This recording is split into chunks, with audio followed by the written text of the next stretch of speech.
देखा जाए तो ठंडे इलाकों में जी। जैसे देहरादून है, मसूरी है, वहाँ लीची के पेड़ होते हैं। जहाँ हरियाणा में पेहोवा के पास जैसे लीची के पेड़ इतनी अच्छी अच्छी लीचियाँ लगी हुई हैं, इतने जो है वो मानी जाए, क्योंकि किसान अपनी फसलों और नस्लों की लड़ाई लड़ रहा है। क्या किसान हरियाणा का हो, पंजाब का हो, किसी और स्टेट का हो, तो सभी किसानों का हक जो है किसानों को मिलना चाहिए और केंद्र सरकार वो जो है समाप्त हो। जी, हरियाणा प्रबंधक कमेटी है जी, तो इसके जो हरियाणा सरकार के साथ कैसे तालमेल चलते रहते हैं? देखो, जो हरियाणा सिख गुरुद्वारा प्रबंधक कमेटी 2014 में होंद में आई, क्या लगता है जी, 6वीं पातशाही गुरुद्वारा कुरुक्षेत्र है जो, तो आपको उसका सेवा करने का मौका मिल सकता है? बिल्कुल जी, हरियाणा के सिखों का हक है। हरियाणा के सिखों की जो सेवा संभाल के लिए ही जे गुरुद्वारा। सत श्री अकाल, मैं अमनजीत, जीत न्यूज पर आप सभी का स्वागत करता हूं।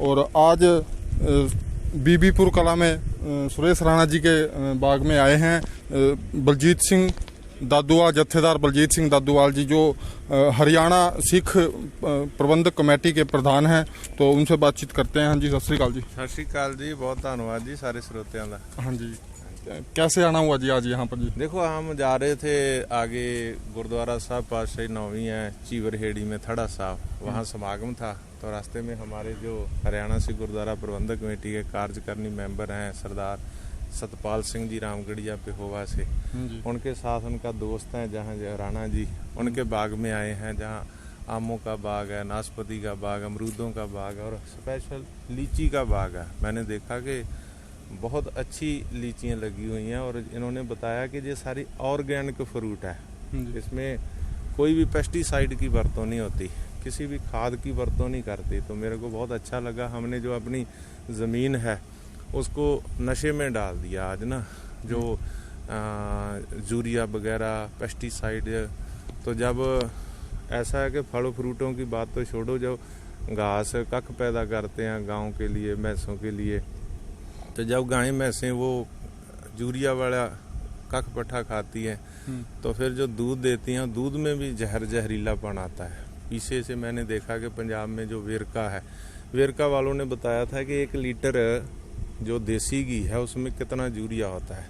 वो यूरिया कहाँ से आता है? हम जब खादें डालते हैं खेतों में, पेस्टिसाइड, तो ये इसके साथ बहुत सारी बीमारियां जो है पैदा हो रही है। तो मेरे को बहुत अच्छा लगा कि राणा जी के बाग में जो कोई पेस्टिसाइड की वरतों नहीं होती और बहुत अच्छे फ्रूट लगे हुए हैं। हमने अब देखा लीची पक्की हुई है और हमने पेड़ों से तोड़कर खाई है, तो बहुत मीठी लीची है। तो मैं सभी किसान भाइयों को यही बेनती करनी चाहता हूँ कि हम ज़्यादा फसल के झाड़ के चक्कर में हमने अपनी जो ज़मीनें हैं इनको नशे में डाल दिया है।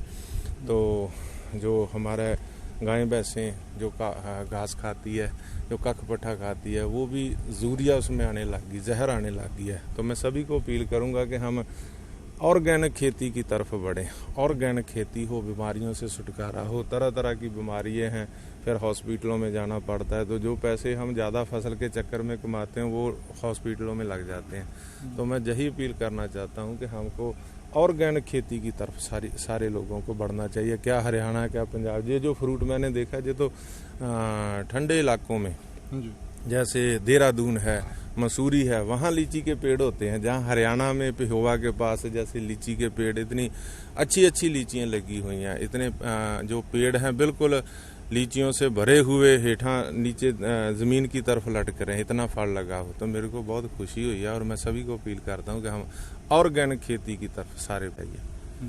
तो बात किसानी की चल रही है, तो किसान आंदोलन भी चल रहा है जी, उसके बारे में जी क्या कुछ? देखो, हमने कल भी मैं टिकरी बॉर्डर से आया हूँ। टिकरी बॉर्डर पर हमारे जो हरियाणा के किसान है, जो खेती बचाओ संघर्ष समिति है फतेहाबाद, उनकी तरफ से श्री अखंड पाठ साहब थे, वहाँ लंगर चल रहा है। हमारे हरियाणा कमेटी के जो जनरल सेक्रेटरी हैं जसवीर सिंह भाटी, वो हरियाणा जो राष्ट्रीय किसान संगठन के प्रेसिडेंट भी हैं। और ऐसे ही हमारे जो अंतरिंग मेंबर हैं सरदार जसवीर सिंह चीमो, वो हरियाणा कमेटी के भी अंतरिंग मेंबर हैं और किसान यूनियन में पहले दिन से वहाँ डटकर वो सेवा कर रहे हैं लंगर में। तो कल मैं वहाँ जाकर भी आया हूँ। मैं ये कहना चाहता हूँ, हमने हरियाणा कमेटी के इस बार जो हमारी अंतरिंग कमेटी की मीटिंग हुई उसमें मता भी पास किया कि हम हरियाणा के मुख्यमंत्री साहब को मिलेंगे हरियाणा कमेटी की तरफ से, कि वो जैसे जहाँ बीजेपी जेजेपी की सरकार है, केंद्र में बीजेपी की सरकार है, तो साढ़े जो हरियाणा के मुख्यमंत्री साहब हैं वो जे रोल निभाएं हम उनसे अपील करेंगे कि वो केंद्र से बात करें तो किसानों की मांगे जो है वो मानी जाए, क्योंकि किसान अपनी फसलों और नस्लों की लड़ाई लड़ रहा है। क्या किसान हरियाणा का हो, पंजाब का हो,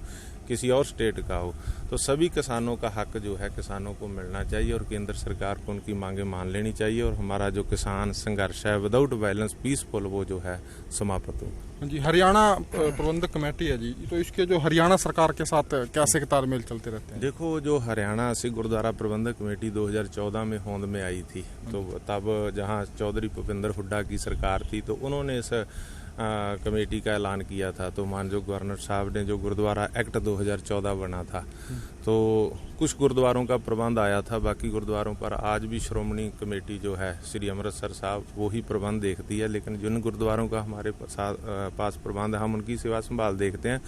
तो हरियाणा की सरकार, चाहे अब बीजेपी जेजेपी की सरकार है, उन्होंने कभी भी हमारे जो गुरुद्वारों की सेवा संभाल इसमें दखलंदाजी नहीं की।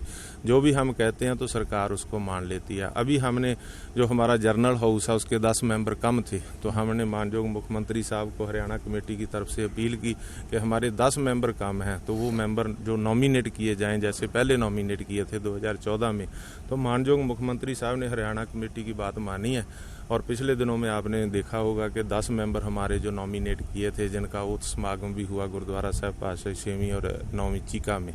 तो हरियाणा सरकार हमारे गुरुद्वारे के प्रबंधों में कोई दखल नहीं देती। जो हमको जिस वस्तु की लोड़ होती है, जिस चीज़ की, जैसे 10 मेंबरों की लोड़ थी तो वो कम थे जर्नल उसमें, तो हमने अपील की और उनने मान ली। क्या लगता है जी, 6वीं पातशाही गुरुद्वारा कुरुक्षेत्र है जो, तो आपको उसका सेवा करने का मौका मिल सकता है? हाँ बिल्कुल जी, हरियाणा के सिखों का हक है। हरियाणा के सिखों की जो सेवा संभाल के लिए ही ये गुरुद्वारा हरियाणा गुरुद्वारा प्रबंधक कमेटी बनाई थी।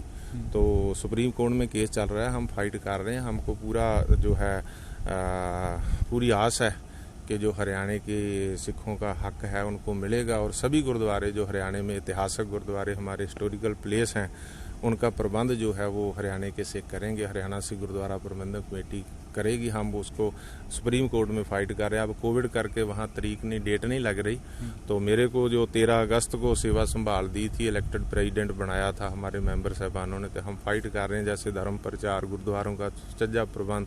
तो इनके साथ ही हम जो सुप्रीम कोर्ट में केस है वो भी फाइट कर रहे हैं कि हरियाणा के सिखों का हक जो हरियाणा सरकार ने 2014 में दिया था, गुरुद्वारा एक्ट 2014 बनाकर, उसको जो है वो स्टे जो है उसको स्टे को हटाना चाहिए, जो स्टेटस को लगा हुआ है।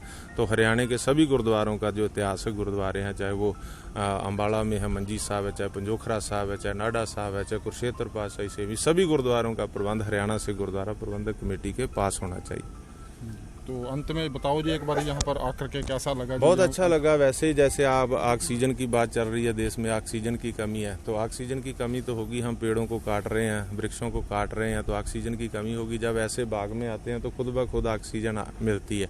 तो ऐसे हमको ज़्यादा से ज़्यादा हमको पौधारोपण करना चाहिए, वृक्ष पेड़ जो लगाने चाहिए, फलदार भी, फूलदार भी और छाएं वाले पेड़ भी। जैसे बोहड़ है, पिपल है, वो तो ख़त्म ही होते जा रहे हैं। तो ऐसे जो पेड़ है, जो भी जोग जगह है, सरकार को भी उद्यम करना चाहिए, गांव की नगर पंचायतों को उद्यम करना चाहिए, धार्मिक संस्थाओं को, सामाजिक संस्थाओं को भी ऐसा उद्यम करना चाहिए कि हम ऐसी बागबानी, ऐसे दरख्त लगाएं ताकि ऑक्सीजन की कोई कमी ना रहे।